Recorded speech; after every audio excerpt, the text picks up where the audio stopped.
Chronicles 2. Solomon gave orders to build a temple for the name of the Lord and a royal palace for himself. He conscripted 70,000 men as carriers, and 80,000 as stone cutters in the hills, and 3,600 as foremen over them.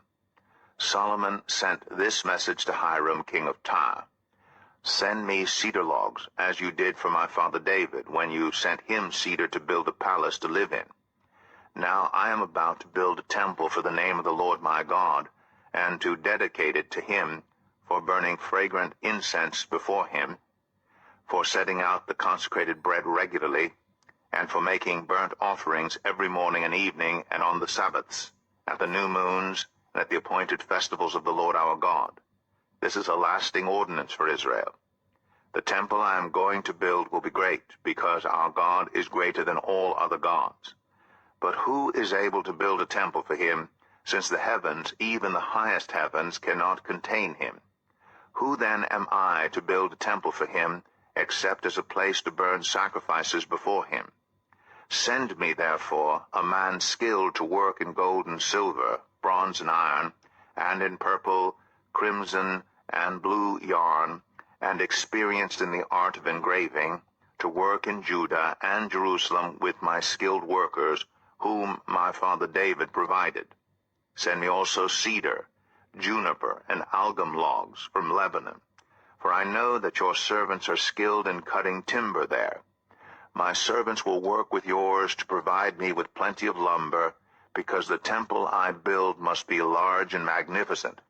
I will give your servants, the woodsmen who cut the timber, 20,000 cores of ground wheat, 20,000 cores of barley, 20,000 baths of wine, and 20,000 baths of olive oil."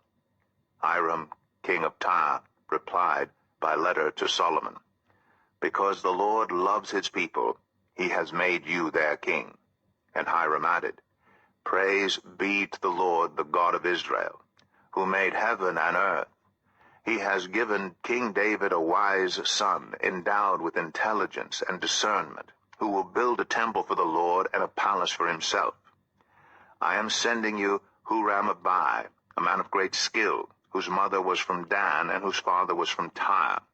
He is trained to work in gold and silver, bronze and iron, stone and wood, and with purple and blue and crimson yarn and fine linen. He is experienced in all kinds of engraving and can execute any design given to him.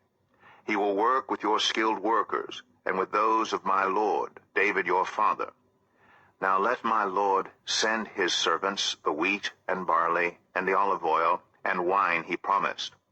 And we will cut all the logs from Lebanon that you need, and will float them as rafts by sea down to Joppa. You can then take them up to Jerusalem." Solomon took a census of all the foreigners residing in Israel after the census his father David had taken, and they were found to be 153,600. He assigned 70,000 of them to be carriers, and 80,000 to be stone cutters in the hills, with 3,600 foremen over them to keep the people working.